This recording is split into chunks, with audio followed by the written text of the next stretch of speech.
La vie d'aventurière ou d'aventurier n'est pas de tout repos dans les pics acérés à l'est du royaume et des duchés de Belien.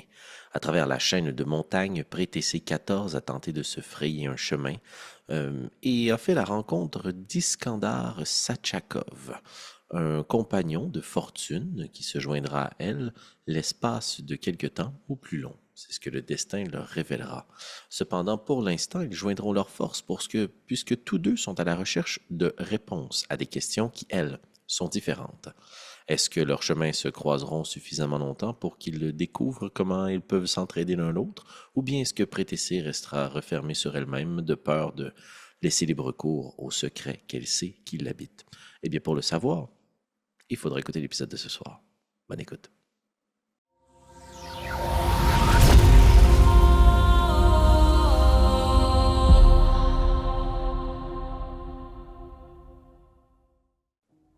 Pour reprendre notre partie ce soir, vous avancez entre ces grands menhirs, ces colonnes de pierre. Et la voix de Aube résonne. Et la voix n'arrête pas. Il parle. Il vous pose un paquet de questions sur vous, d'où vous venez, qu'est-ce que vous faites ici. Est-ce que vous seriez du genre à répondre à certaines de ces questions-là, ou est-ce que le fait qu'il y ait quelqu'un d'autre avec vous, ou bien que vous ne connaissiez pas du tout votre guide, dis-je entre guillemets, fait que vous allez être un peu plus discret?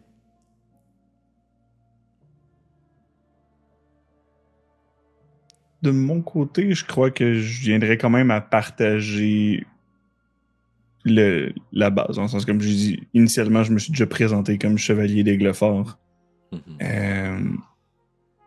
Sans doute qu'au fur et à mesure des questions, des minutes, peut-être les heures qui passent, je sais pas exactement combien de temps on voyage, mais je viendrais à dire que mes derniers moments,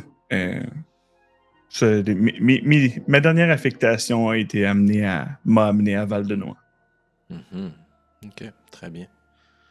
Puis, au moment où tu dis ça, tu vois qu'il arrête un peu en avant, puis il se retourne vers toi, puis qu'il vous regarde, le poing sur la hanche. Eh ben, Val-de-Noix. C'est pas à côté, hein, ça? Indomptable, la forêt? Est-ce que c'est aussi pire qu'ils le disent?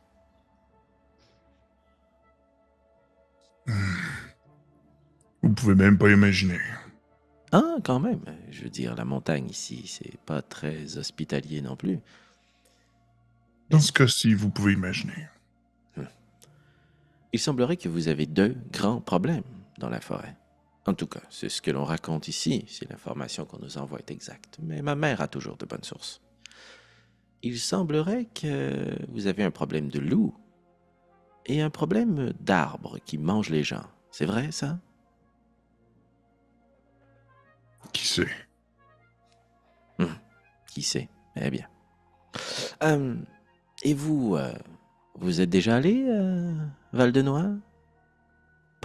Prétessé, c'est ça? Oui, c'est ça. Ah. Non, j'ai plutôt parcouru Chassebois. C'était assez dangereux aussi, mais je dois m'y rendre à Val-de-Noix. Des gens vont m'attendre là-bas plus tard. Eh bien, je savais que ça allait être une bonne journée.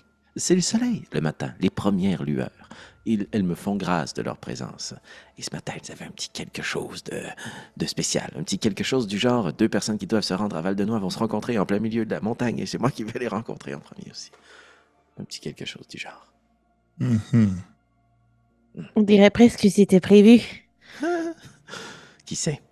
Et notre destin ne nous appartient pas vraiment, hein? Vous savez, c'est quelque chose de plus grand que nous qui décide. C'est ce que dit toujours ma mère. Vous en avez entendu parler de ma mère? La dame de pierre. Ça vous dit quelque chose? Je vais vous inviter à rouler un jeu d'histoire, s'il vous plaît. Ben naturel, ça va Ben bien naturel. aujourd'hui. Je sais pas si c'est Fred qui me porte bonne chance, mais j'ai eu 21. Très fort. C'est un coup critique pour toi. Moi, j'ai un 19, mais j'ai quand même 4 d'histoire, donc 23. Très fort. Vous avez tous les deux entendu parler de la Dame de Pierre. Mais c'est une légende. C'est comme si la montagne était vivante. La Dame de Pierre, c'est le nom donné à ce pic, à ce point-ci dans la chaîne de montagnes de l'Est. C'est un grand pic escarpé, inhospitalier, rude, implacable. Un favori des grands alpinistes. C'est probablement là que tu en as entendu parler, Prétessé. Ça a sûrement été une des histoires de Jacques. Il a dû te parler de la légende de la Dame de Pierre. Et peut-être certaines personnes l'ont vu, mais d'autres non. Mais moi, oui, une fois. Et pour ta part, Iskandar, il fait partie, elle et d'autres, de légendes qui sont racontées très au nord, quand on célèbre la montagne. Et tu le sais que ce sont deux amants, la chaîne de montagnes de l'Est et de l'Ouest, qu'elles sont séparées par le royaume, mais qu'au Grand Nord, elles se rejoignent pour culminer dans la banquise et le glacier. Et là, c'est comme une famille de montagnes qui sont ensemble, et la Dame de Pierre en fait partie.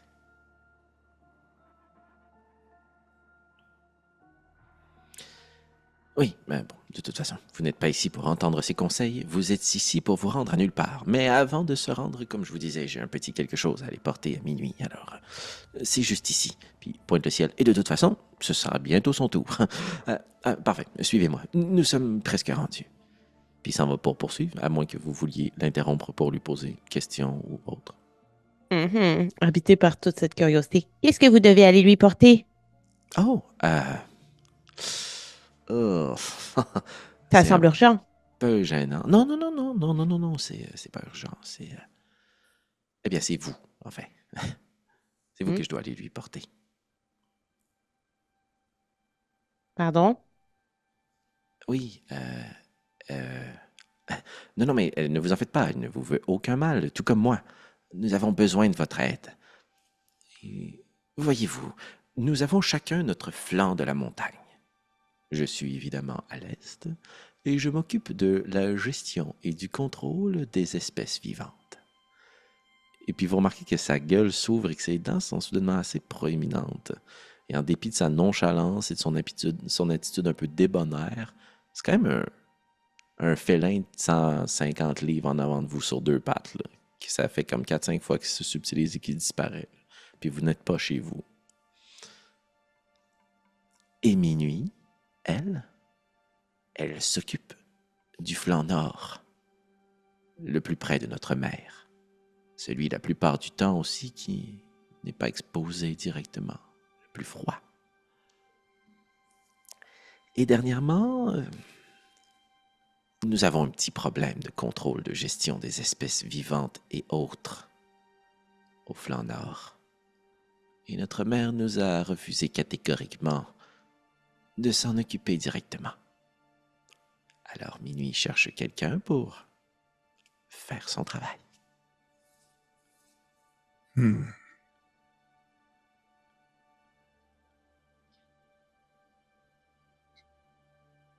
Et bien sûr, on va avoir accès à nulle part, seulement si on vous file un coup de main. Ah non, je peux vous y conduire immédiatement. Cependant, vous ne venez pas de nulle part. Alors, le mot de quelqu'un ici, ça vaut beaucoup, parce que le silence est d'or. Alors lorsqu'on parle, ça signifie énormément. Alors vous préférez probablement que je place 2-3 bons mots pour vous, à nulle part. L'inverse serait terriblement fâcheux. Mais peut-être vous avez dit être chevalier d'Aiglefort. C'est tout de même un titre important, non? Oui, mais mes mots dans un repère de gredins sont plus menaçants qu'autre chose. Ce sont pour la plupart des fugitifs, des réfugiés. Ils vont à nulle part pour se subtiliser au regard des autres. La réputation que nous avons nous précède, mais elle n'est pas complètement fondée. Nulle part n'est pas si dangereux que ça, si quelqu'un vous y accompagne. Je le croirai quand on y sera. Pour le moment, amenez-nous à votre sœur. Je ne suis pas sot au point de ne pas comprendre ce que vos mots peuvent valoir ici. J'apprécie. Et pour vous, Prétessé? Je vais suivre. et je verrai après la discussion. Il faudra quand même nous en dire un peu plus sur ces créatures que vous tentez de chasser. Oui, je ne les ai pas vues. Minuit est allé en reconnaissance. Et ce n'était pas très beau. Elle vous en dira plus. Parfait. Maintenant que nous nous sommes entendus, suivez-moi. Puis vous voyez qu'il n'avance pas du tout dans la même direction. Et il coupe à l'ouest, puis plus directement bifurque au nord, à l'est un peu. Vous découvrez l'une des rares grottes. Vous n'en aviez pas vu jusqu'à présent. Elle offre une cavité. Ce ne sera pas très long. Venez. Puis il s'engouffre, s'entorche. Voyez-vous dans le noir? Pour ma part, oui, à 60 pieds. Très bien. Alors, précisez ce que tu... Oui? Moi, quand il s'engouffre, avant de le suivre, je me tournerai vers Iskandar. Parfait. Je ne voudrais pas avoir l'air de faire des malices dans le dos de ce chaton, mais vous voyez, ils seront deux dans quelques temps et nous sommes deux. Est-ce que nous pouvons nous entendre que si les choses tournent mal, vous et moi, on est une équipe? Oui, on peut s'entendre là-dessus. Est-ce que vous vous défendez seulement avec vos poings? J'avoue que c'est la première fois que je vois quelqu'un comme vous. Jusqu'à maintenant, j'ai eu l'opportunité d'avoir quelques armes, mais il semblerait que mon corps est en transformation. Peut-être que tout à l'heure, on aura des surprises. Et j'ai aussi quelque chose en moi qui me permet de lancer des trucs par les yeux, puis de faire apparaître des armes. J'ai de la magie, c'est ce qu'on pourrait dire. Bon, Jacques dirait que ça n'existe pas, la magie, mais il en fait. Jacques? Ah, lorsqu'on aura un bon feu, bientôt, je vous raconterai toutes les légendes de Jacques. Ça risque d'être long, mais c'est vachement intéressant. Êtes-vous capable de manifester un bouclier? Non, je ne peux pas faire apparaître un vrai bouclier, mais je peux nous protéger d'une certaine façon. J'ai quelque chose en moi qui pourrait faire apparaître une protection pour vous même. À ce moment-là, euh, voyant comment il vient à simplement défaire la sangle de son bouclier à son épaule, qui porte en bandoulière en strap, et va le temps d'apprêter ça. Vous êtes certain? Vous savez vous en servir? Oh, si vous saviez, j'ai porté très très souvent ce genre d'équipement. Je suis bien meilleur avec mon glaive. Puis je pointe la polearm dans mon dos, l'arme d'ast. Où est-ce que. Donc, Si on fait équipe, vous êtes devant, moi derrière, il y a très peu de choses qui peuvent résister à une bonne Parfait. formation. Ça me va très bien. Merci. C'est long. Vous venez? On y va. Est-ce que tu allumes une torche? Est-ce que tu fais juste tenir l'épaule de ton collègue? Non, je vais allumer une torche. Très bien. Si j'en ai une. Tu ne sembles pas posséder de torche. Iskandar, est-ce que tu en as dans ton équipement? il me semble que oui, j'en ai une dizaine. Donc, au moment où est-ce que je vois qu'elle semble avoir perdre ses repères, je fais juste comme. Sans doute qu'il y en a une qui est comme strappée sur le côté du sac à dos pour avoir un easy access. Puis, je pogne ça. Je pogne le Tinderbox. Prenez. Merci, vous êtes très utile. Hein? C'est ce qu'on dit. Tu tends la torche, tu la prends. Et maintenant, la lumière projetée par cette flamme éclaire tout autour de vous un paquet de marques, de glyphes, de noms. Le tunnel que vous empruntez semble avoir été marqué des centaines de fois, comme si on voulait laisser sa trace. Et la lumière te permet d'apprécier les traits assez robustes et rigides du visage d'Iskandar, mais tu remarques quand même à l'intérieur de lui quelque chose qui n'est pas pleinement orc. Et toi qui as son bouclier actuellement sur toi, ta vision s'embrouille un peu. Et son visage se difforme et se rematérialise pour quelque chose de beaucoup plus primal et beaucoup plus orc. Et tu places instinctivement juste ton bouclier devant toi, alors que tu avais l'impression qu'elle allait peut-être te charger. Et tu remarques que les armoiries disparaissent et celles d'Iskandar réapparaissent et tu reprends pleinement conscience. Tout est correct.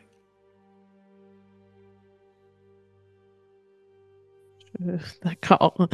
Je continue d'avancer parce que j'imagine que là, je commence à être un peu habituée à ce genre de Tout à fait. vision-là. Puis tu sais, j'essaie justement de ne pas trop réagir puis de me dire c'est naturel. Ça veut dire que les parties qui sont obstruées sont en train de se délier. Puis je veux pas non plus, déjà que je parais un peu bizarre dans les yeux des autres, paraître encore plus bizarre en ayant ces visions-là. Fait que j'essaye de rester calme puis de garder mon sang-froid. Puis de penser que c'est positif. Très bien. Iskandar, tu dénotes comme une espèce de petit moment d'absence, puis comme si elle avait un frisson qui la parcourt. Tu distingues pas qu'elle semble se défendre ou elle a peur de toi. Mhm. De son côté, il va sans doute percevoir. Il sait pas si ces créatures-là peuvent être fatiguées, s'ils peuvent avoir quoi que ce soit du genre. Donc, en ce moment, il préfère se baigner délicatement dans l'ignorance de la situation plus que de. Parfait. Sauf que il va, maintenant qu'il a donné son bouclier puis que son moyen de défense principal dans un moyen clos vient prendre le bord, il va se servir de son glaive comme bâton de marche pour avancer. Excellent. Le tunnel est assez simpliste. Il y a quelques moments des poutres pour le soutenir. Vous comprenez qu'il a donc été renforcé puisqu'il doit être souvent emprunté. Et plus vous vous enfoncez, moins il y a de marques et d'écriture. Comme si vous faisiez preuve d'un courage que d'autres n'ont peut-être pas eu.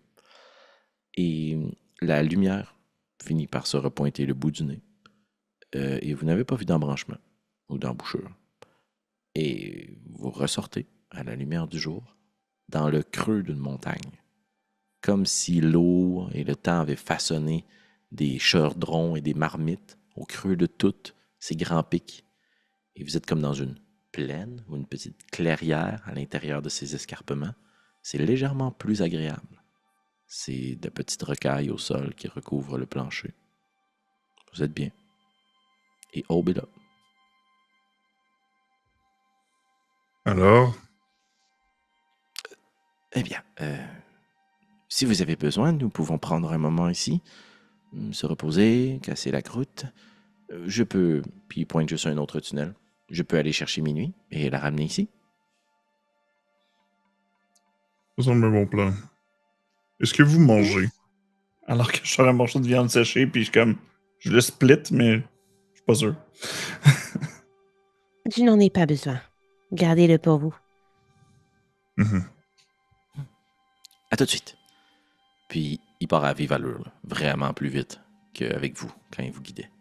Puis vous entendez comme s'il sautait sur les parois à l'intérieur du tunnel avec une aisance, puis il reconnaît exactement là où il est. Il y a quelques longues minutes qui passent. Est-ce que vous en profitez pour faire quelque chose, vous dire quelque chose, ou vous laissez juste le temps faire son œuvre? Sans doute que je vais poser une question à Prétessé. Est-ce que c'est vous ou lui qui est arrivé au dos de cette créature volante? Ah, ça, c'est moi. C'est commun? Je ne crois pas. Je crois que j'ai eu de la chance. D'accord. L'espace d'un instant, j'ai pensé être un casse-croûte, mais Oh, mais non. Elles ont l'air un peu agressives, mais lorsqu'on sait où les flatter, ça va, hein. Elles m'ont quand même sauvé la vie. Sans elles, je ne serais pas ici. Et avec avec un regard un peu inquiet, mais il va également avoir l'air intéressé. Il va dire où exactement faut les flatter au cas où que j'ai besoin de Eh m'en sortir? bien, il semblerait qu'il ne faut pas du tout approcher les pattes. Les pattes, c'est non.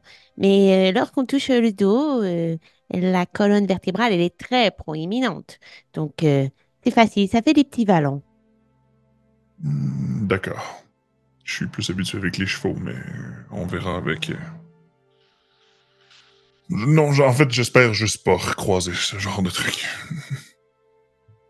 Il me semble plutôt rare, donc je ne crois pas que nous aurons à nouveau cette chance, mais qui sait, ceux qui m'attendent à Val-de-Noix, C'est l'un des pilotes de cette créature, justement. Donc, si on va au même endroit, peut-être que nous allons les voir. Qui vous attend à Valena? Un autre comme moi. Et le pilote, je ne sais pas son nom. Ils sont arrivés comme Shula. ça. Et... Shula. Ah, Shula, voilà. Ils sont arrivés et il m'a sauvé et voilà, et au bon moment. Est-ce que j'ai déjà vu un comme elle à Val-de-Noix? Aucunement. C'est sûr que, tu sais, c'est plusieurs camps de bûcherons localisés un peu partout dans la forêt. Peut-être que pour le peu de temps que vous avez été en service là, tu n'as pas eu le temps de toutes les visiter, les voir. Mais comme visiblement, ça se serait parlé. Oui, exact.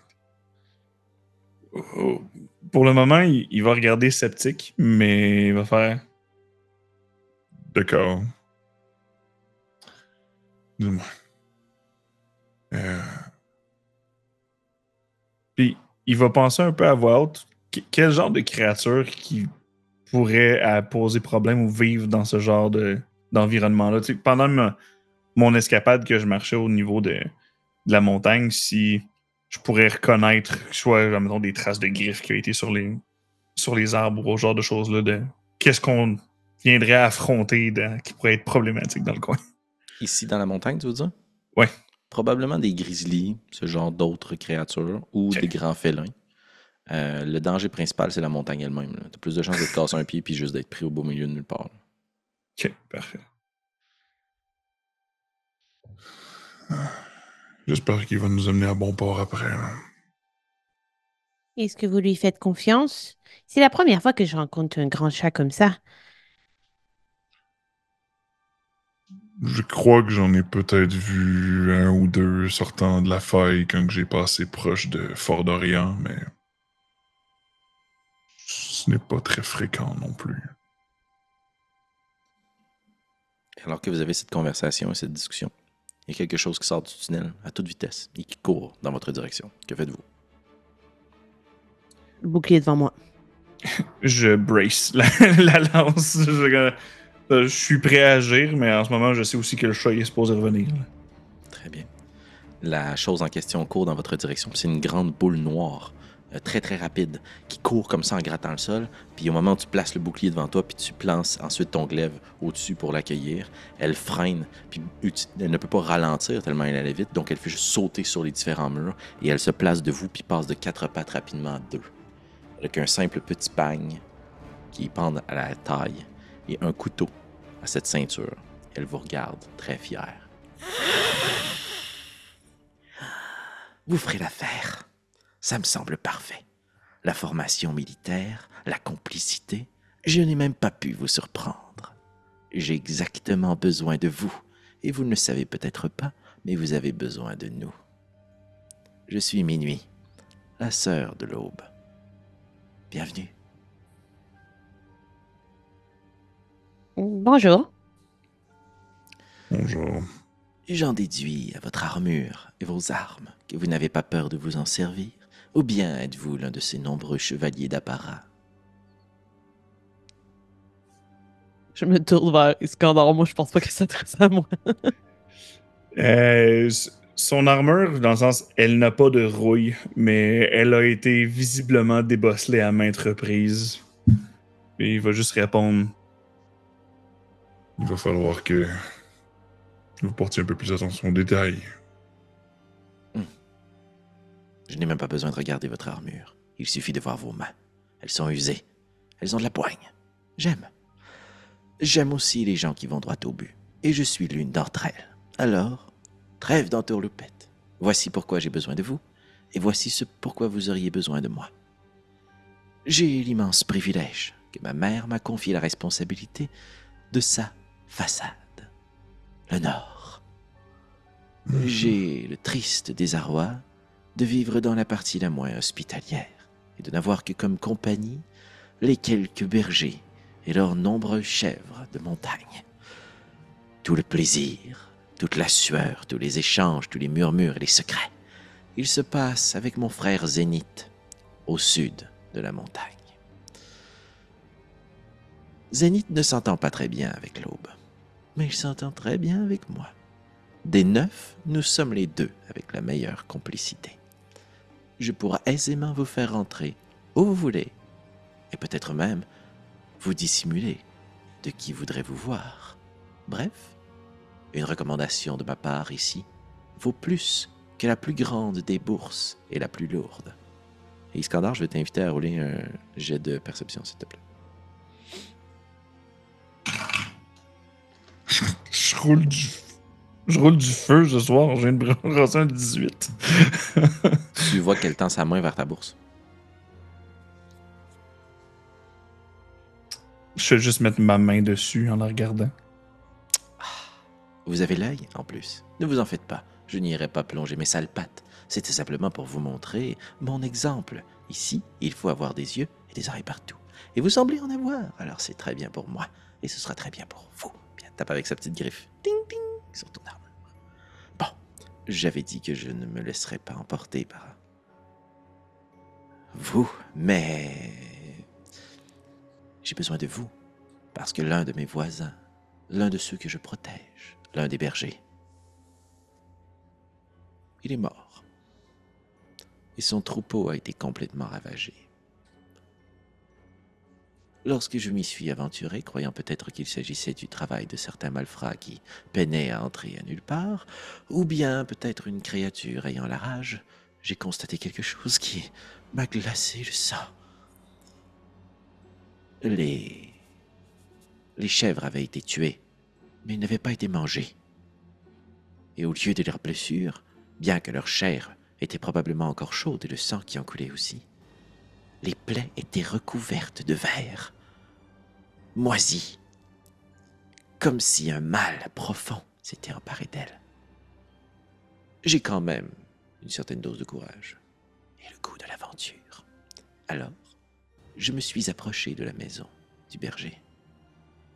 La porte était entrebâillée et le vent qui sifflait la faisait se refermer et se rouvrir. Qu'en déduisez-vous? C'est un quiz. Qu'est-ce que ça veut dire, vous croyez? Vous de me répéter les dernières informations. Le vent souffle dans la porte et elle ouvre et se referme.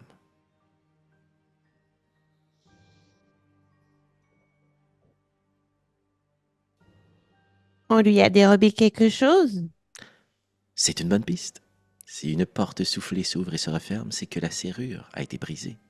Le berger a donc été attaqué. Il n'a pas pu se réfugier chez lui. On lui a peut-être dérobé quelque chose de plus que sa vie. Mais je ne le saurais pas. Ma mère ne veut pas que j'y aille. J'ai glissé ma tête à l'intérieur et je l'ai vu, étendu, affalé de tout son long, sur le sol, recouvert de sang.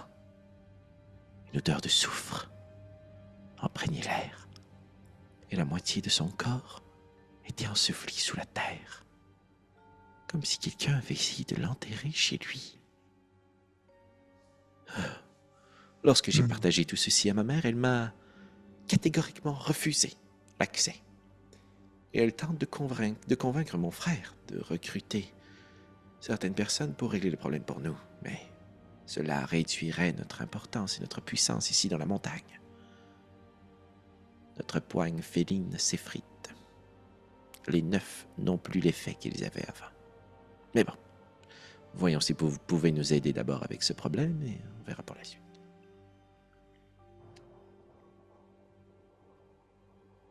Les 9, est-ce qu'ils s'étendent jusque dans les montagnes du Nord? Non, nous sommes ici, asservis à tout jamais à notre mère. 4 d'entre nous supervisent les flancs, 4 autres sa maison. Et l'autre est toujours avec elle.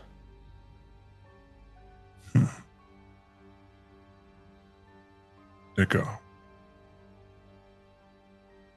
Prédécé, est-ce que vous vous y connaissez un peu plus au niveau du surnaturel? Cette odeur de soufre ne doit pas être logique dans ce coin, excepté s'il y a volcan endormi. Est-ce que DM odeur de soufre m'évoque quelque chose comme un paquet que j'ai longtemps transporté dans un sac et que j'ai quelquefois observé en toute discrétion? Roule un jet d'histoire avantage, s'il te plaît. Ça va assurément te rappeler ce sac à dos. Mais Ça fait 13. 13.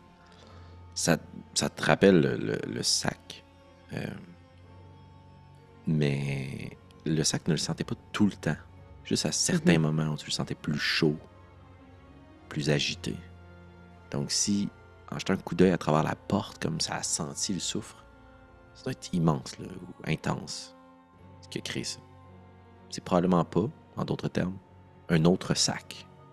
Je vais quand même mentionner. Dans une autre vie, j'ai transporté quelque chose de petit mais de dangereux qui avait parfois cette odeur de soufre, mais elle était très passagère et éphémère, donc... Eh bien, ma mère serait très intéressée d'en apprendre plus sur cette dite chose. Peut-être que je pourrais vous mener à elle, plutôt qu'à la maison du berger.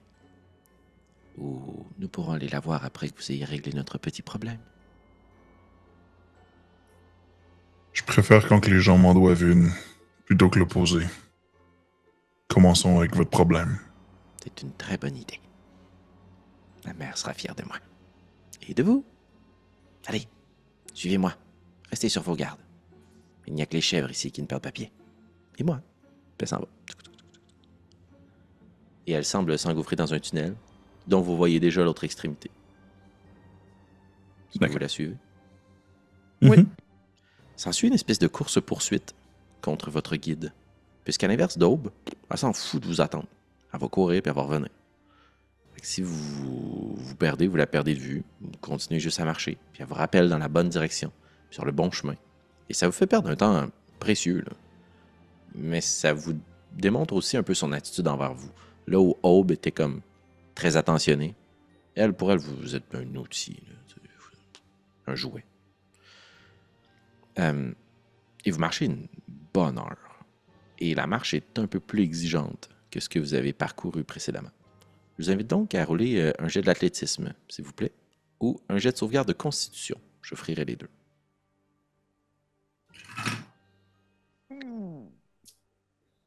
13 pour un total de 21 d'athlétisme. 7 d'athlétisme.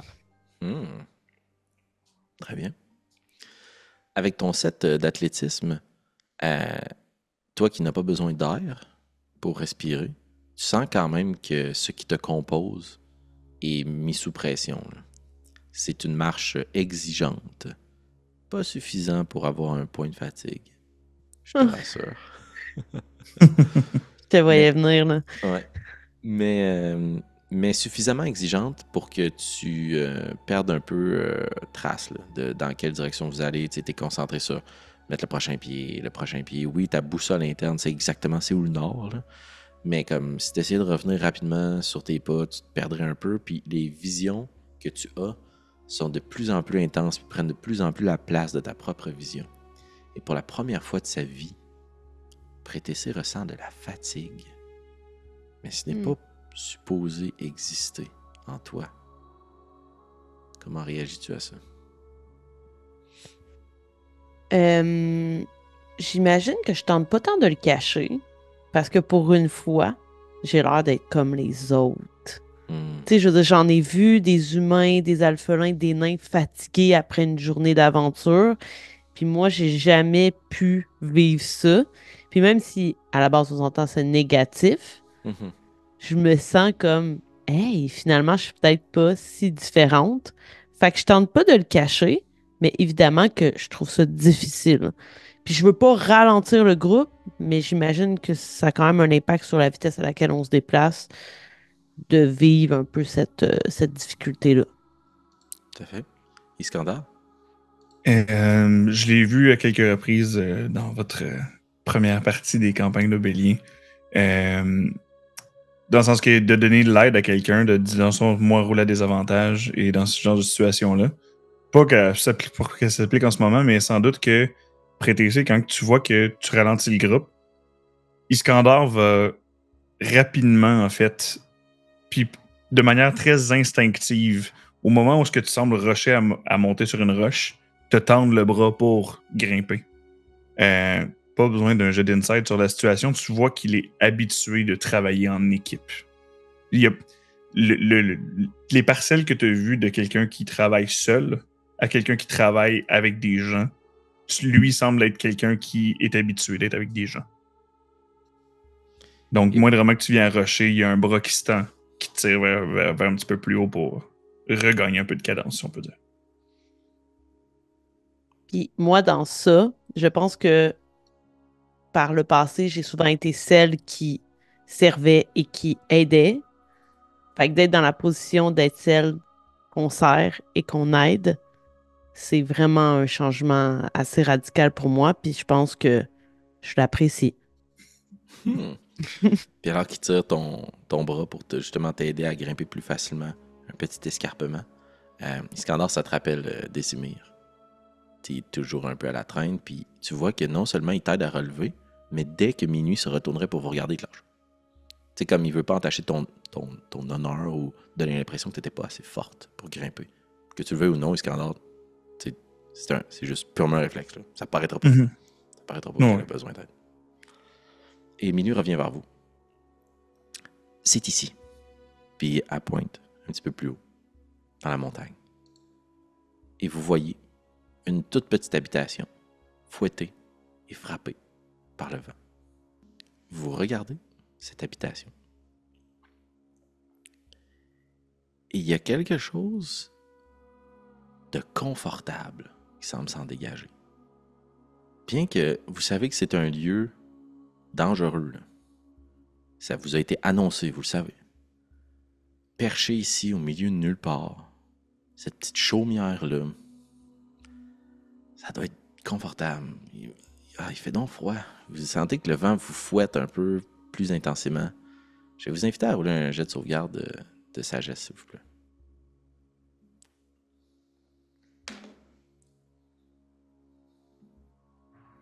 14 pour ma part. 20, pas naturel. Très bien. Les attentions que portait Iskandar envers toi, Prétessé, si tu en as besoin pour les prochains mètres qui vous séparent de la chaumière, sont un petit peu moins rapides. Iskandar est un peu distrait. Il est juste tourné vers la chaumière. Qu'est-ce qu'il y a là-bas? Il peut pas être arrivé quelque chose de mal là. Hey, pauvre personne.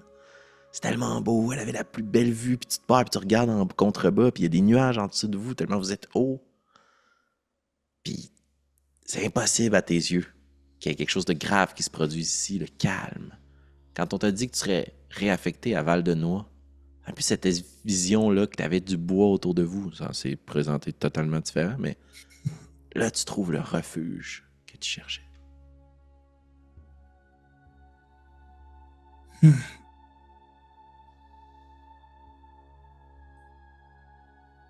Un jour, j'aurais peut-être ça. Puis il dit ça vraiment nonchalamment face à la situation. Là. Il sait qu'il est supposé aller voir un gars coupé à moitié dans le sol, puis il est comme là. Chill.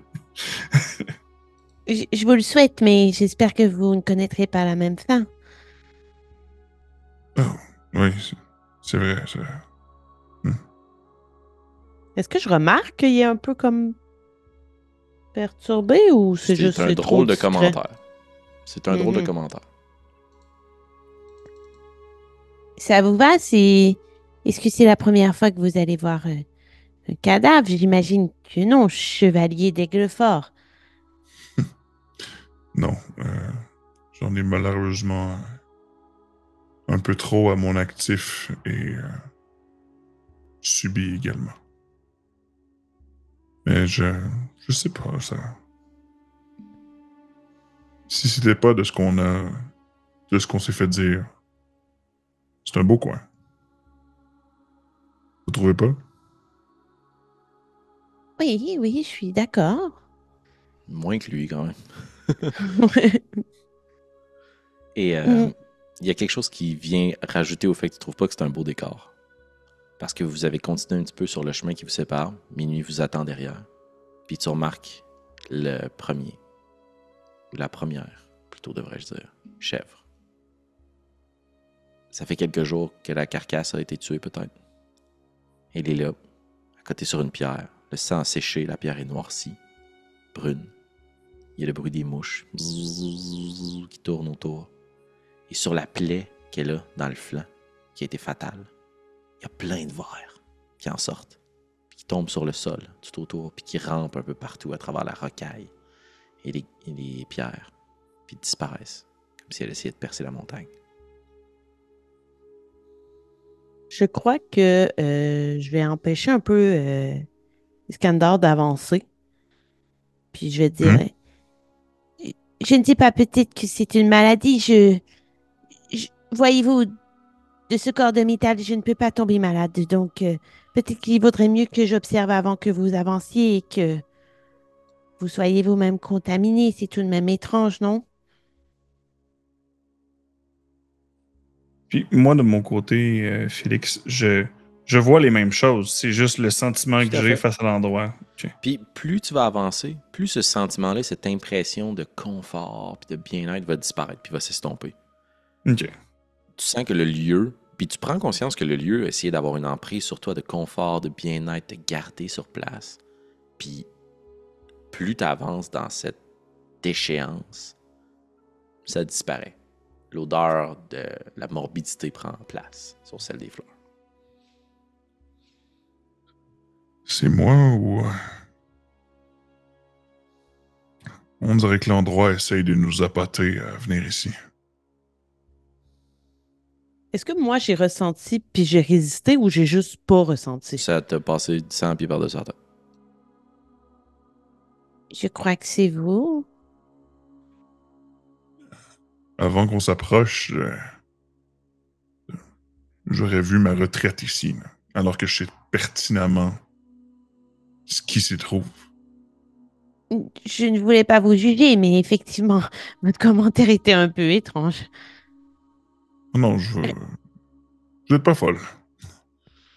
Merci. Restons sur nos gardes, peut-être, puisque ce genre d'emprise, je crois que ça peut revenir. Et me revient en tête ma rencontre avec la créature dans la caverne plus tôt, là. Tout à fait. Parfait. Restons sur nos gardes. Et, un peu comme tout à l'heure, passez devant. J'ai vos arrières. Je m'approcherais d'un des cadavres juste pour voir si on peut pas détecter quelque chose. C'est quitte à même le toucher, là. OK, parfait. Tu t'approches de la créature, puis c'est comme si ça ouvrait un peu le chemin qui mène jusqu'à cette chaumière.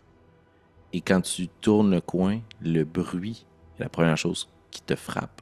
Des centaines et des centaines de mouches qui semblent voler au-dessus de des dizaines de cadavres de chèvres qui parsèment l'entrée qui mène jusqu'à cette chaumière. Et le sang et les vers forment des rivières qui ont coulé, qui passent près de vous. Et la créature que tu as devant toi est une chèvre de montagne. Ses grands yeux exorbités, qui a été tranché sur le flanc. Est-ce que tu voudrais rouler un jet de médecine ou un jet d'arcane pour essayer d'en distinguer quelque chose d'un peu... Ben, c'est sûr que je suis plus performante en arcane, mais est-ce que je sens qu'il pourrait y avoir quelque chose de magique à l'œuvre? Il y a quelque chose de fortement inhabituel ici. En raison de ce que Iskandar vient de me dire, là, par Oui, exemple. puis aussi de ce que Ok. Minuit vous a partagé plus tôt. Parfait, je vais y aller avec arcane alors. Parfait. J'ai 24. Très fort. L'aura de Fred fonctionne. oui, oui. La première chose que tu constates, c'est que c'est impossible que tous ces vers-là viennent de la chèvre. Elle exploserait. C'est comme infini. C'est comme s'il y avait une champlure d'ouverte, là, puis que le robinet coulait. Et que c'est des vers qui se déversent de sa plaie, comme si elle saignait des vers. Puis tu constates qu'il y en a partout autour de vous. Là. C'est dégueulasse. Il y en a même qui montent, commencent à monter sur tes bottes, puis essaient avec leur petite mâchoire de te mordre pour rentrer à l'intérieur de toi, mais ils en sont visiblement pas capables. Ils veulent dévorer la chair. Donc, ça, c'est la première chose qui te frappe. Deuxième chose qui te frappe, il y a quelque chose de difforme dans la chèvre de montagne. Son cou est un peu allongé, ses yeux sont un peu plus exorbités. Ses sabots sont petits, comme si elle avait été tuée alors qu'elle grandissait ou se rapetissait ou se métamorphosait ou vieillissait. Il y a quelque chose d'ininterrompu, d'inégal de part et d'autre de la créature. Et mettons que je vais en voir une autre. Est-ce que je constate la même chose? Je t'invite à rouler un jet d'investigation et pendant ces espèces de 10 minutes-là, Iskandar, qu'est-ce que tu veux faire, toi? Sans doute pendant qu'elle investigue l'un des cadavres, je viendrais à vérifier s'il y aurait quelque chose à l'intérieur autre que ça. Donc, j'aurais sans doute pris mon glaive et transpercé le corps pour voir si quelque chose pourrait s'y dissimuler. Parfait. Alors, est-ce que tu perces la créature que Prétessé était tout juste en train de regarder ou une autre sur le terrain? Une des dizaines, une autre, pour ne pas gêner ses recherches à elle. Très bien. Prétessé, sur ton jeu d'investigation, tu as combien? 23. 23, t'as Fred, ton aura fonctionne pour vrai. Ouais, vraiment, j'ai eu 19 sur le dé. Prétessé, tu te penches puis t'en observes une autre. En fonction de ce qui va en découler, je vais t'inviter toi aussi à rouler un jet de sauvegarde de dextérité. Fred, je vais t'inviter à rouler un jet de sauvegarde de dextérité, s'il te plaît. C'est ma grande force, ça. Avec mon moins 1. J'ai eu 29. Pour un 16, fait que j'ai 15. 19. 19. Très bien. De toute façon, la distance fait que tu aurais été correct, Prétessé. Mais au moment où tu la perces, la chèvre explose. Comme si justement le fait de la trancher avait libéré toutes ces espèces de vers à l'intérieur. Puis c'est comme tout le gaz qu'elle contenait. Puis c'est comme une espèce de geyser là, qui semble sortir du sol, là où son corps était placé. Comme si de l'eau en sortait, mais que c'était des vers et des vers et des vers à profusion. Et l'impact, tu as reçu un sabot et peut-être une corne sur toi, tu vas quand même subir 6 points de dégâts de bludgeoning. Et aucun Parfait. pour ta part, Prétessé. Et ça fait un fort impact.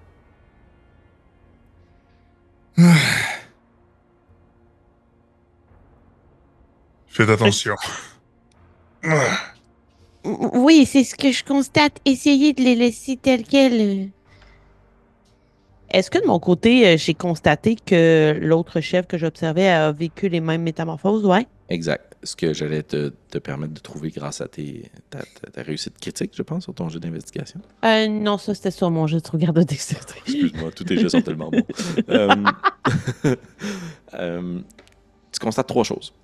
La première, cette créature-là a subi sensiblement la même blessure.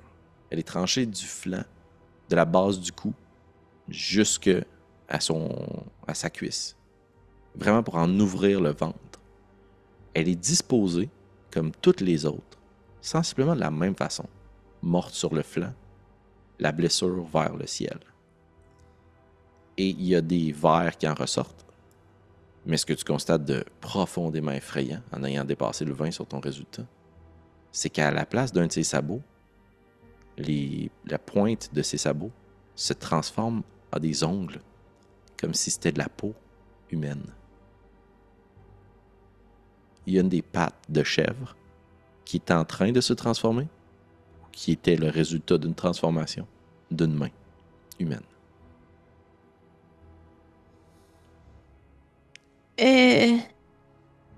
Il y a quelque chose de très inhabituel qui se passe en ce moment. J'ai l'impression qu'on les a ouverts pour peut-être déposer quelque chose qui est en train de les habiter et de les transformer peu à peu. Puis comme mon regard quitte pas pour voir si je pourrais assister à l'instant même à la transformation. Tu sais, je me C'est demande si stoppé ça n'a net. pas encore lieu. C'est Ok. stoppé net. Il n'y a aucune modification, ça bouge pas du tout. Vu qu'on est sur un flanc de montagne, il doit avoir de la roche pas pire à grandeur. J'ai comme... Laissez-moi désamorcer ce qu'il y a devant. Puis je vais juste prendre un gros paquet de roches. puis commencer à aller balancer ces cadavres de loin de ces moutons-là pour les faire sauter à distance. Fais comme si tu lançais une axe, mettons, comme 3 jets d'attaque pour les 3 pierres. Puis on va voir si évidemment, je m'éloigne quand je le vois. Et tu vas faire tes 3 jets à désavantage. Je le fais pas sur elle. Tu vas faire tes 3 jets à désavantage parce que tu vises une créature prone. Juste pour être legit par rapport aux mécaniques. Parfait. Ça va revenir à un 12 pour toucher. Ça touche. Parfait. Maintenant, encore un 12. Et ça touche. 17 pour la dernière. Ça touche. Donc, 3 réussites sur tes jets d'attaque. Juste pour le rendre de façon narrative, ça prend peut-être plus que 3 roches. Mais tu es capable, au bout d'un certain moment, puis il y a quelques lancers, de toucher avec suffisamment d'impact et de puissance l'une des créatures pour qu'elle se mette à exploser. Là. Puis un autre geyser de verre. Puis ce bruit en écho qui se répercute dans la vallée et la montagne de l'explosion de la créature. Puis une autre. Si quelques minutes passent, vous constatez qu'il y a aussi énormément de verre autour de vous. Parce que le fait de les faire exploser enlève l'espèce de robinet ou de bouchon qu'on aurait mis sur leur source dans le sol. Et pour rouler un peu sur le jet d'investigation que tu as fait, Marika, Prétessé, je suis désolé, que tu as fait plus tôt dans la partie, en inspectant la chèvre morte, tu te rends compte qu'il y a un coup qu'elles ont éclaté, là, c'est vraiment comme s'il y avait quelque chose qui avait creusé dans le roc, en dessous. Et c'est pas qu'elles sortent du reste de la carcasse. La carcasse a servi à creuser quelque chose. Puis là, maintenant, il y a plein de verres qui en sortent. J'ai pas. Il y en a tellement qu'on voit pas nécessairement ce qu'il y a dans le trou. Là. Non, exact. Mais si tu veux mettre ta main, tu es la bienvenue. Là. C'est Donjon Dragon, c'est exactement à ça que ça sort. Ouais, puis en plus, j'ai aucune crainte par rapport au fait qu'elles peuvent me gruger ou quoi que ce soit. Il n'y a rien à gruger chez moi. Là. Tout à fait. Fait que, ouais, je pense que j'irais tenter de creuser un peu, de les tasser pour voir s'il y a quelque chose qui s'est implanté sous la terre. Excellent. En tant que bon maître du jeu, puisque c'est moi qui te l'ai proposé, je veux quand même le revalider. Tu veux vraiment faire ça, là? Oui. Ok, parfait. C'est un peu stupide de dire non rendu à ce stade-ci. Un petit peu.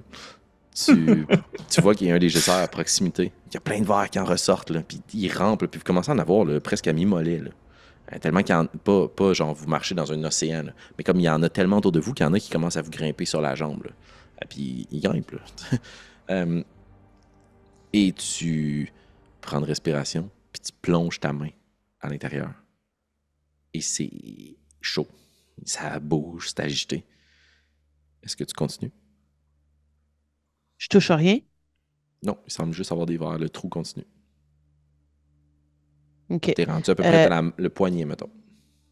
OK. Puis j'ai rien sur moi qui pourrait me permettre d'aller plus loin, mettons. J'ai pas d'arme, rien. Ah, ben j'ai la torche peut-être que Iskandar m'avait donnée tout à l'heure. Tout à fait. Je pense que je tenterais d'abord de... Tu sais, une fois que j'ai le poignet entré, je le ressortirais. Puis je tendrais la torche pour essayer d'aller plus profond. Tu sais, j'irais à la même distance, mais j'enfoncerais mon poignet aussi loin, mais là, j'aurais la torche qui viendrait plus profondément. Puis, est-ce que tu laisses la torche allumée? Non. OK, parfait. Éteinte. Tu fais juste utiliser le bâton, en fait, cette torche-là, pour la planter plus loin. Parfait. Tu n'as pas de contact ou ressenti de ce que la torche ressent. Il n'y a pas de coup brusque ou elle n'est pas aspirée comme s'il y avait un crocodile qui t'attendait. L'orifice duquel ça sort est un peu plus gros que ton bras. Est-ce que tu continues? La torche semble s'engouffrer. Tu touches pas le fond. Est-ce que tu continues avec ton bras au-delà de ton poignet? Mettons jusqu'au coude. Excellent. Tu descends jusqu'au coude. Tu sais, il y avait beaucoup de mouvements. C'était quand même relativement chaud. Iskandar, qu'est-ce que tu fais pendant ce temps-là alors que tu vois Prétessé s'exécuter? Je suis pas tant d'accord avec la motion, mais je veux dire, je la connais pas, fait que je vais la laisser faire ce qu'elle veut faire. Mais je me tiens quand même proche pour comme être prêt à lui agripper le bras si genre il y a un effet de succion qui se fait. Probablement que je ferais « Tenez mes jambes si jamais quelque chose me tire vers le fond. » Donnez-moi votre autre bras. On n'ira pas au point où on va vous mettre à demi-torse dans ce trou. Ah, d'accord. Je lui donne mon bras. Puis tu plonges ton autre bras jusqu'au coude. Et ta main devient extrêmement froide. Il n'y a plus de mouvement, des verres. Un calme plat. Comme si tu étais soudainement plongé dans une eau pétrifiante, froide. Je t'invite à faire un jet de sauvegarde de sagesse, s'il te plaît. La marquée atteindrait 16. Oh! Non, j'ai 12. Tu continues. Le coude, maintenant, est rendu dans l'eau, froide. Puis toi, ce que tu vois, Iskandar, c'est qu'il y a comme à tire sur ton bras pour aller plus loin. Là. Je fais très bien sentir que ce mouvement n'est pas consentant et je tire mon bord. Je vais t'inviter à faire un jet d'athlétisme opposé, s'il te plaît, contre PTC. Parfait. Ça va faire un 22. Oh, j'ai eu 21. Hein, t'étais contente de bien rouler? T'es pas contente du coup-ci? Là? Iskandar te retient de peine et de misère alors que tu mets énormément de pression pour aller encore plus profondément. C'est froid. Puis tu veux toucher le fond. Mais tu touches rien. Il n'y a rien. Là. Puis t'es rendu au coude. Là. Puis tu pourrais y mettre l'épaule. Puis t'aurais envie d'essayer de voir si tu peux y passer ta tête. Mais Iskandar te retient. Est-ce que tu te fâches après lui ou est-ce que tu écoutes son geste et tu retires ta main? Il a fait vraiment preuve de bienveillance avec moi jusqu'à maintenant. Fait que je lui avais demandé de me tenir. Fait que je vais le laisser faire, me retirer de là. Excellent. Puis j'imagine, à moins que je me trompe en tant que joueuse, mais PTC assez, c'est quoi cette force qui tente de la retenir puis qui lui disait « je te retrouverai ». Est-ce qu'il y a un lien à faire ou il n'y a pas de lien à faire? Il y a un lien à faire, mais ce n'est pas exactement la même sensation. Comme si tu Ok. goûtais la même nourriture d'un chef, mais pas le même plat. C'est pas exactement les mêmes saveurs, la même attraction, mais tu as le même pouvoir, la même impression de confort qui t'attire. Et tu vas subir 6 points de dégâts nécrotiques. Alors que quand tu ressors ta main, il y a certaines parties de ton armure qui sont rouillées. Et la torche est complètement grugée, noircie. Le bois est moisi. Il n'est pas brûlé, il est moisi. Et PTC, Oui, j'avais dit pas plus loin. mais c'était un peu plus fort que moi. Tout à l'heure, vous avez été enseveli d'une sorte de sentiment. C'était la même chose. Cette fois-ci, c'était mon tour. D'accord. J'ai déjà vécu une chose semblable auparavant et ce n'était pas bon signe. Allons-y donc de manière plus sécuritaire. Allons voir en dedans maintenant que le champ de mine devant a été désamorcé. Merci d'avoir été là pour moi. Il y a juste un acquiescement là, puis il va allumer une autre torche. Puis cette fois-ci, pour un peu. Je sais pas si se servir de la torche pour essayer de repousser les vers ou du moins les brûler sur son chemin au fur et à mesure qu'il va avancer. Tu vois qu'il brûle, là, puis qu'il semble fuir le feu. Là. Puis si tu l'approches de l'un des geysers, le jet semble être repoussé comme si tu plaçais une cuillère en dessous de l'eau qui coule, là, ou qu'un deux aimants opposés. Là. Ok, Il fuit le feu. parfait. Et rendu à un certain moment où est-ce qu'on est rendu proche de la maison, je vais redonner la torche à PTC. Très bien.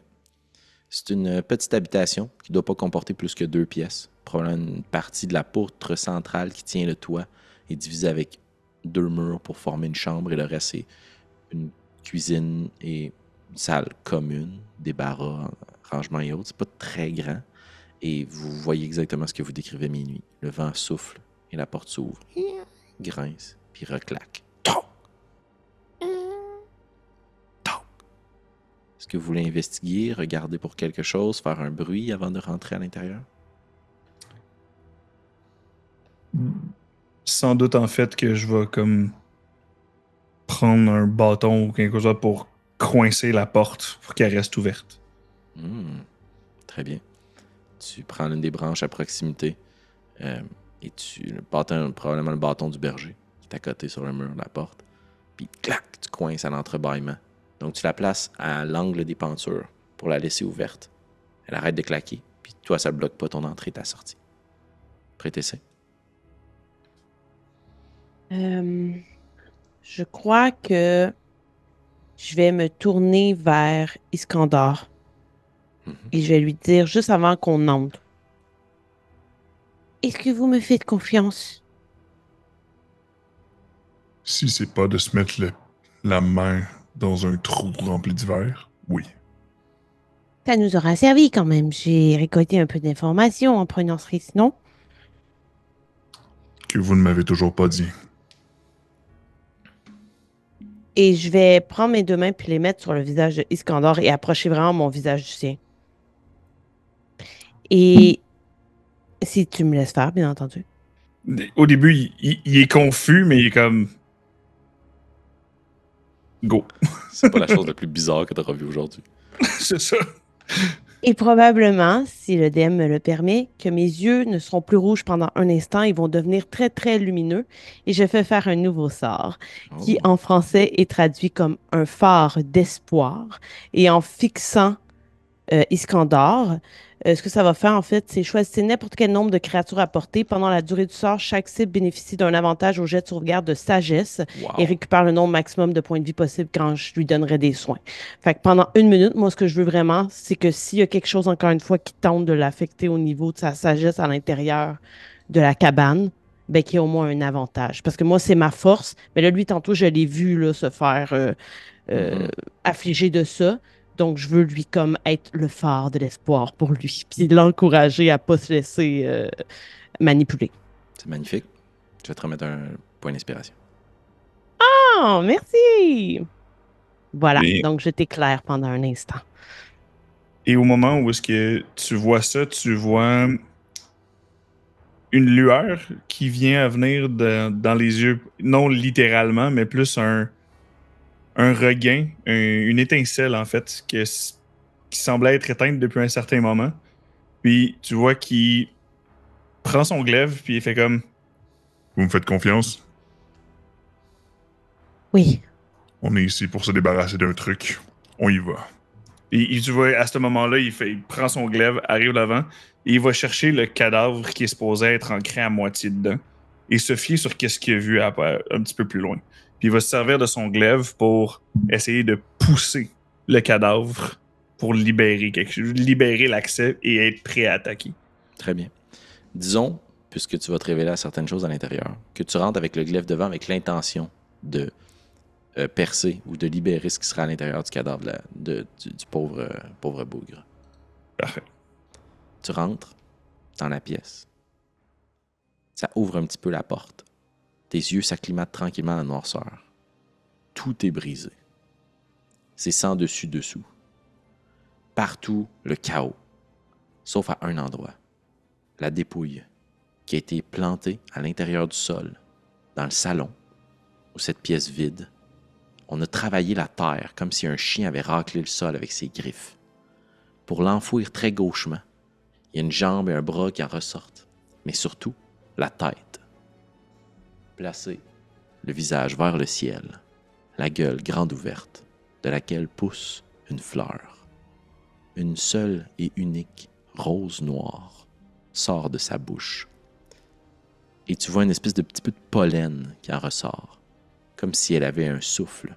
Et tu entends le pauvre bougre dans le sol respirer.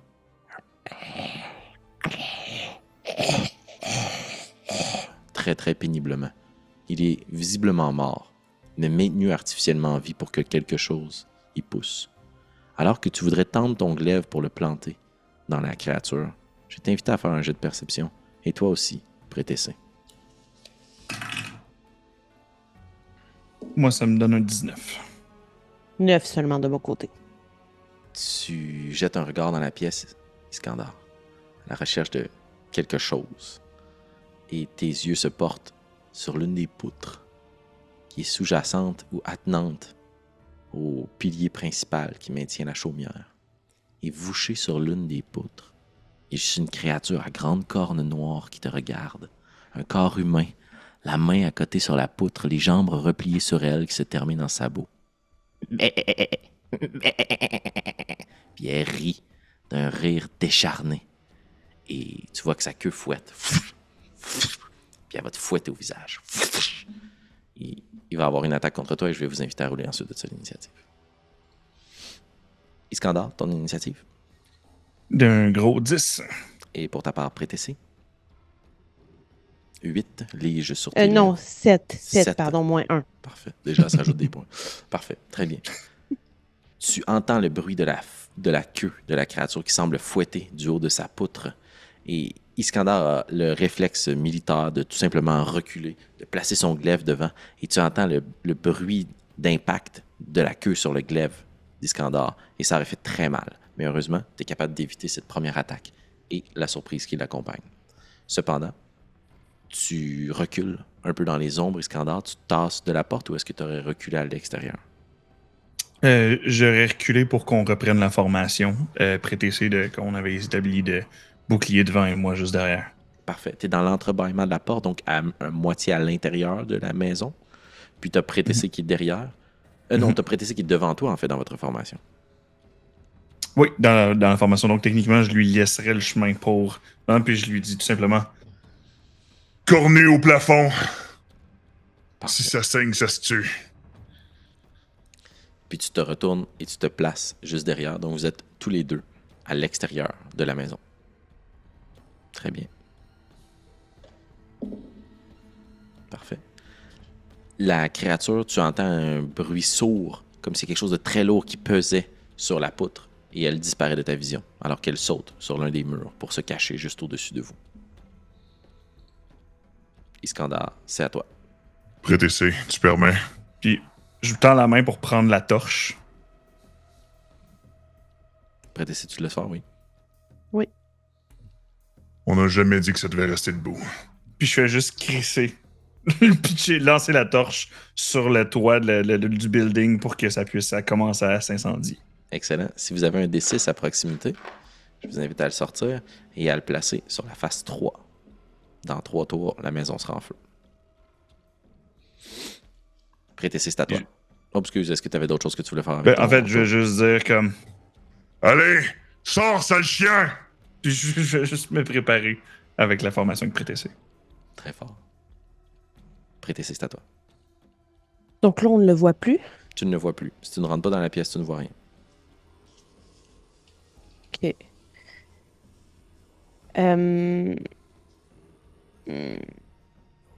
J'ai quand même un petit peu envie d'entrer dans la pièce. Ouais, je pense que je vais entrer dans la pièce. Parfait. T'avances.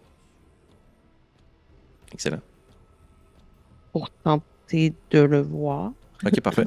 Tu rentres à l'intérieur de la pièce, tu te sépares de votre espèce de formation avec le bouclier bien devant toi et le poing serré, puis tu regardes autour de vous, puis tu entends juste juste au-dessus de toi. Et tu vois que cette immense créature est comme juchée sur la porte et sur l'un des entrebâillements de poutre. Est-ce que tu veux t'en prendre à lui? Oh oui. Et je vais le regarder, puis je vais juste dire à Iskandar, regardez ce que je voulais dire. Puis je vais faire... attends, excuse-moi. Ouais, exact. Voilà. Niveau 2. Excellent. Donc, un jet d'attaque.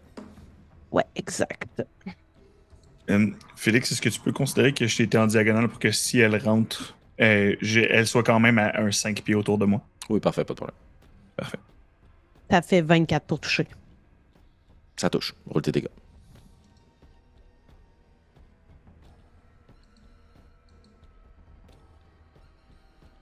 Ça fait 13 de dégâts. 13 points de dégâts. De quelle nature? Il me semble que c'est radiant. Hop, là, j'ai juste relancé, excusez-moi.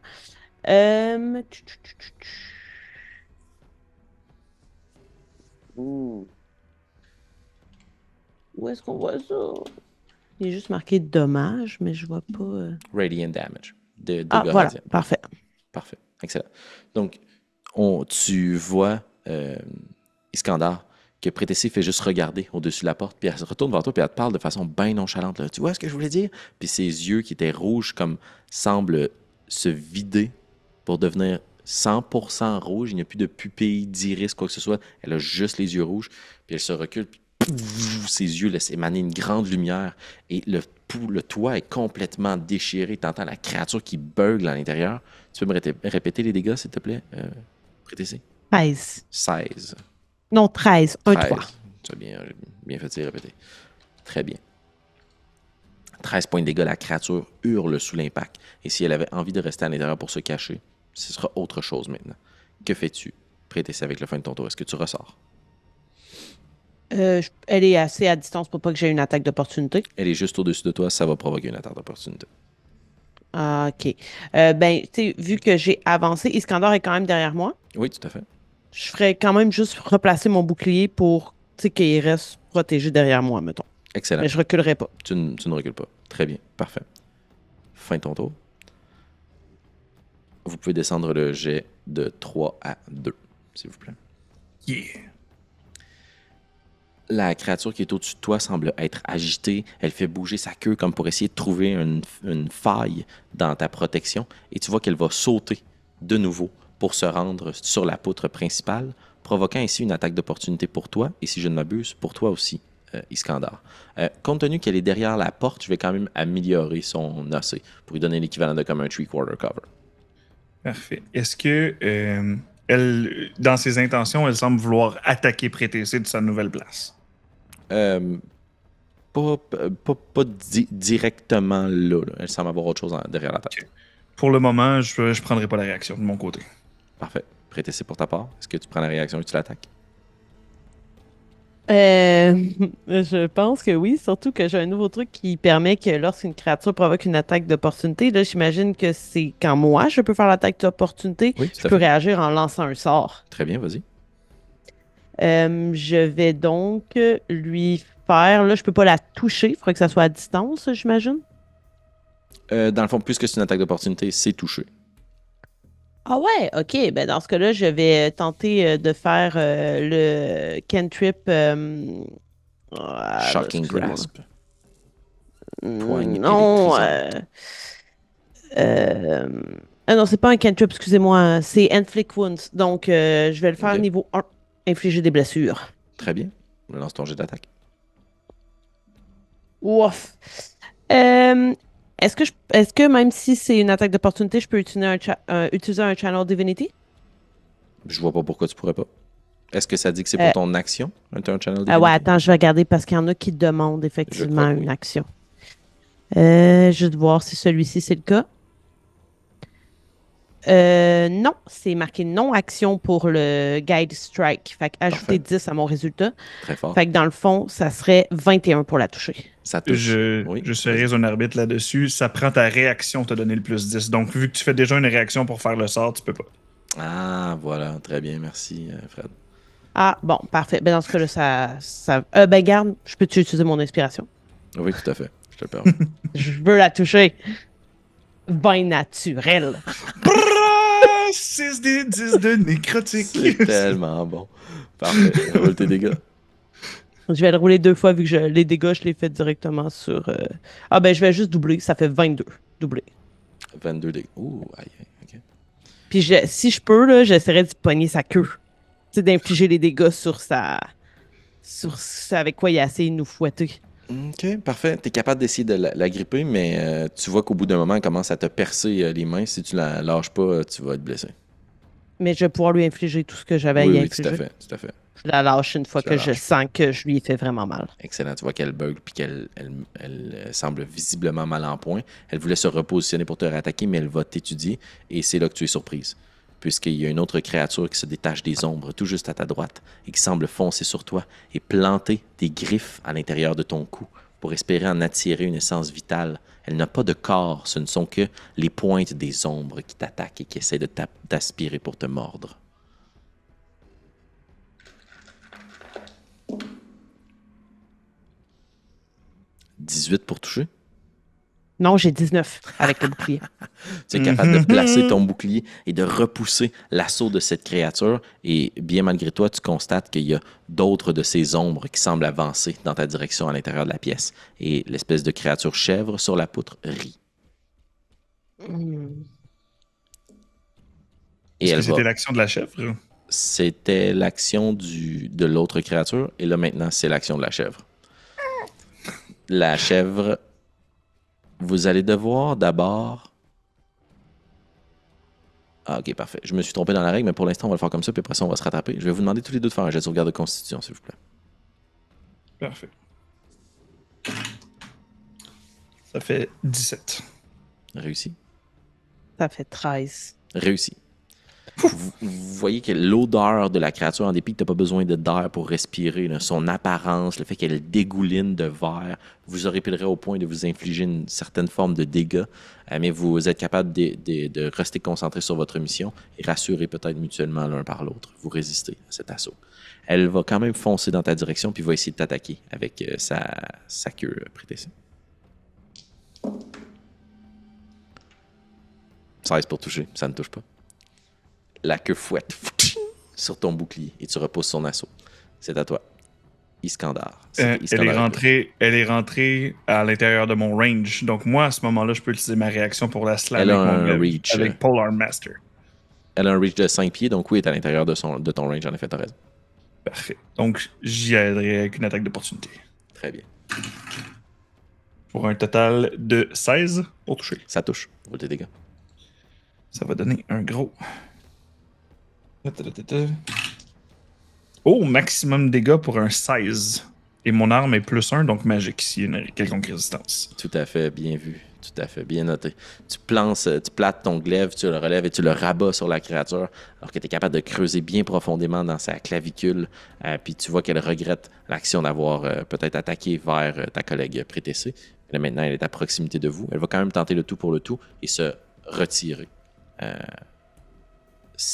C'était encore son tour puisque c'était ta réaction, donc c'était encore à l'intérieur de son mouvement, donc elle peut se redéplacer. Elle va essayer de se reculer et de ne plus être à portée de vous. Tu as utilisé ta réaction pour ton attaque et même chose pour toi, Prétessé pour ton attaque dans le même tour. Alors, ça ne produit rien. Fantastique. Et là, c'est à toi, Iskandar. Parfait. L'ombre qui a attaqué Prétessé est proche d'elle? Oui, à proximité, juste comme de l'autre côté de la porte dans l'entrebâillement. OK. Donc, je vais un peu pivoter, passer mon glaive par-dessus sa tête pour m'enligner dans l'autre angle et y aller pour attaquer la créature dans cet angle-là. Donc, pour un gros 20 pour toucher. Ça touche. Pour un total de 13 de dégâts slashing magique. Parfait. Fantastique. Ouais, tout à fait. Ça touche. Ce n'est pas tout. Je vais par-dessus, juste au-dessus de l'épaule de Prétessé, je vais faire un Prétessé, frappe sur son flanc gauche! Puis je vais utiliser Commander Strike. Très pour te... Ah non, elle a déjà utilisé sa réaction, donc je peux pas faire ça. Bien joué. Donc, à la place, je vais utiliser ma deuxième attaque, en fait, pour tenter de pourfendre la créature. Très bien. Toujours cette ombre qui attaque Prétessé. 20 toujours pour toucher. Ça touche. Pour maintenant un total de 8 de dégâts slashing magique. Fantastique, c'est bien noté. Elle tient toujours, cette ombre? Oui, assurément, très bien. Et bien, dans ce cas-ci, je vais en plus utiliser ma bonus action pour, une fois passer les deux coups, rentrer un petit peu plus vers l'intérieur et donner un coup de l'autre côté. Maintenant que je suis à plus courte portée, directement dans ce qu'elle peut consister d'ombre. Pour maintenant un 12 pour toucher. 12 pour toucher, ça ne touche pas. Et tu vois que tu places le pommeau dans l'espoir de planter à l'intérieur de cette créature, puis tu perds un petit peu pied. Je vais juger que pour que tu puisses être attaqué à l'intérieur comme ça, tu as pris un peu les devants de Prétessé. Tu es rentré à l'intérieur de la bâtisse. Ça te convient? Parfait. Excellent. Dans ce cas-ci, puisqu'on est encore à la fin de mon tour, je vais déplacer. Je vais prendre Prétessé par le bras, lâcher mon glaive, la prendre par le bras et la glisser devant moi pour qu'elle soit plus proche. Je vais utiliser Bait and Switch pour donner un +6 de classe d'armure jusqu'à la fin de mon manœuvre que tu peux faire? Donc, que je peux faire qui ne me prend pas d'action. Pas d'action, ouais, c'est ça. Ouais, Bait and Switch est vraiment méchant à ce point-là. Donc, Prétessé, jusqu'à la fin de mon prochain tour, tu vas pouvoir te rajouter 6 de classe d'armure. Excellent. Puis tu la replaces devant toi à l'intérieur de la maison. Devant moi, donc elle est plus proche au milieu de la pièce que moi. Mais moi, on est les deux également dans le bâtiment, sauf que je suis dans le cadre de porte, puis elle un petit peu plus dans le bâtiment. Et faire ton Bait and Switch ne provoque pas d'attaque d'opportunité sur elle? Non. Fantastique. Donc, pour vous représenter la scène, vous êtes dans une espèce de pièce en L, et là, vous allez être assailli par des ombres de part et d'autre. Mais il y a devant vous cette espèce de créature chèvre là, qui est très très mal en point et ça forme une ligne. Là. Créature chèvre, Prétessé, Iskandar et la porte derrière toi. Prétessé, c'est à toi. À moins qu'Iskandar t'avait une 7e action. Attends. Juste pour être sûr que je visualise bien, l'ombre, elle obstrue la porte de laquelle on pourrait sortir, si je comprends bien. L'espèce de créature des ombres, oui, Ouais. elle est en train de se placer vers la porte, mais il y a encore le chemin pour s'en sortir. Puis la maison prendra en feu comme Bientôt. imminemment. Là. OK, Bientôt. parfait. Puis autre question plus mécanique, puis là, je vais vraiment avoir l'air d'une noob, mais je sais qu'il y a une règle par rapport au fait qu'on peut faire un cantrip puis un sort en action bonus, il me semble, n'est-ce pas? Est-ce qu'il y a un moyen de faire les deux? Il me semble qu'il y a une possibilité de faire... En fait, c'est que tu peux faire un cantrip et un sort par tour. Tu peux faire 2 sorts. Et c'est, à mon avis, quasi impossible de faire un cantrip en bonus action. Je crois qu'il n'y a que True Strike. non, mais je veux dire, mon sort serait en action bonus, puis je ferais aussi un cantrip. Est-ce que ça, c'est exact. possible? Ça, c'est tout à fait bon. OK. Parfait. Donc, dans ce cas-ci, je vais me connecter à l'entité en moi et je vais faire apparaître mon arme spirituelle, qui est une sorte de couteau suisse là, qui peut prendre un peu la forme que je veux. Puis, ce serait finalement une lame qui tourne un petit peu et je la ferai apparaître tout près de la bête qui est comme là, de façon tangible, qui n'est pas long, là, la première qu'on a vue. Et si je ne me trompe pas, elle peut attaquer dès ce tour-ci, n'est-ce pas? Oui, tout à fait. Ouf. Ça fait 11 pour toucher. Ça ne touche pas. OK. Parfait. Elle reste quand même là. Puis, je vais essayer de lui faire Word of Radiance sur elle. c'est sur à toutes les elle. créatures à proximité de toi, je pense, de 5 pieds. C'est un aura. Là, ça inclurait mon ami ou non? Tu peux faire résister tes alliés. Parfait. Oui. Ben, dans ce cas, je vais faire ça. Il doit faire un jet de sauvegarde de constitution, c'est 14. Très bien. Fait que ça fait aussi cornu, et s'il y a d'autres ombres proches, ceux-là aussi. Exact. Puis j'aimerais ça que ça émane un peu comme du bouclier. Constitution, ça- tu m'as dit? Ouais, c'est ce qui est écrit à côté. Parfait. C'est malheureusement 2 réussites pour toi. Je pense par contre que ça fait la moitié du dégât dans le cas. Non, malheureusement, ça ne fait rien dans ce cas-ci. Donc, il y a cette espèce de lumière qui essaye d'émaner de toi, puis tu essaies d'être cette lumière dans l'ombre, mais l'ombre est trop puissante et présente autour de vous, puis elle renglobe ta lumière. Et l'ombre est perturbée par les flammes qui commencent à lécher le toit dans son ensemble, et je vais vous inviter à tourner le dé de 2 à 1. Les créatures des ombres vont répétitivement, à plusieurs répétitions. De façon répétitive. Merci, on l'a eu. De façon répétitive, s'attaquer tous à la même créature. C'est celle qui peut briller dans le noir. Et ils vont tous fondre vers Prétessé. Et 3 de ces créatures-là vont t'attaquer. Ta perception passive, c'est 16. 16. Parfait. Ouf. C'est un 23 pour toucher sa touche. Mhm. Non, parce qu'en ce moment, tu as plus 6 de classe Ah d'armure. oui, et à c'est 20, vrai, j'étais à 25. Très fort. Merci. 21, ça ne touche pas.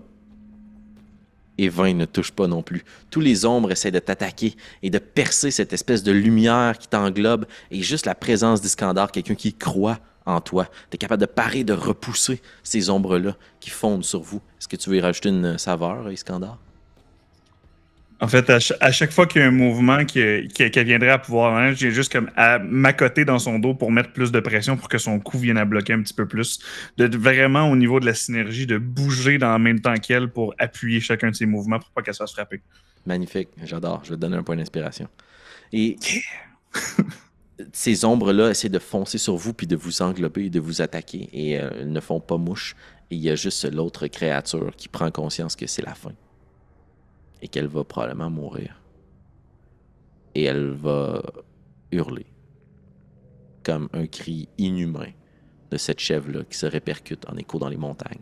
Et probablement que notre caméra narrative, en 3 séquences, là, s'éloigne de plus en plus des montagnes. Et on entend juste le beuglement de cette chèvre qui hurle pour qu'on l'entende. Qu'est-ce qu'elle appelle? Tu vas dire.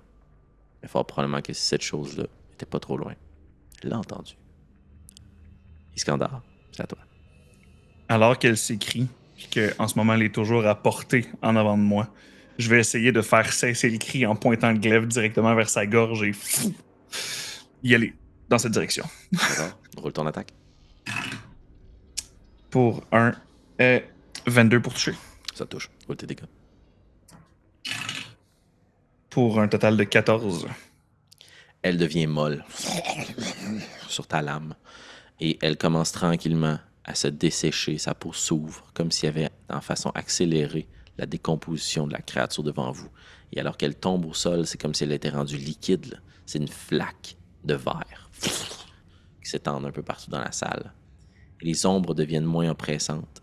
Alors que vous fuyez la chaumière en flammes, alors que les ombres essayent de vous attraper. Iskandar, tu voulais faire quelque chose?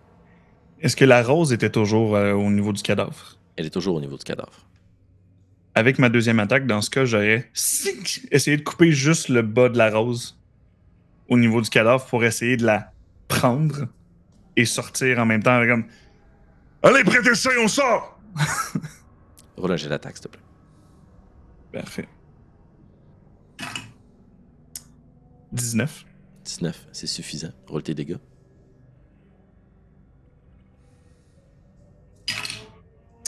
12. 12. Tu t'élances avec ton glaive dans l'espoir de juste couper une simple brindille et tu rencontres une très forte résistance dans le tronc de cette simple fleur. Et ta vision s'embrouille et peut-être qu'il y avait trop de fumée autour de toi. C'est comme si la fleur arquée formait un fossile qui s'oppose à ton glaive. Ting! Mais tu persistes, comme si tu faisais casser la lame et la rose tombe et elle brûle. Est-ce que tu voulais la prendre avec toi? Oui, ça aurait été de l'attraper. Fais-moi un jet de slide event, s'il te plaît.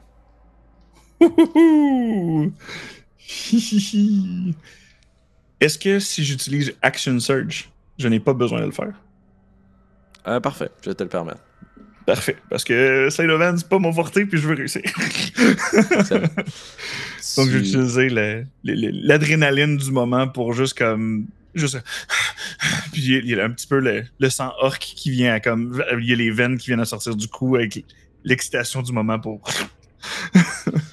Vous sortez de la chaumière en flammes, puis vous voyez juste des bras d'ombre qui se tendent dans votre direction pour espérer vous ramener à l'intérieur. Il y a des dizaines et des dizaines de cris, comme si les voix s'accumulaient dans juste l'espoir de vous garder, de vous ramener avec eux dans la noirceur. Ils semblent tous disparaître alors que les flammes les engouffrent.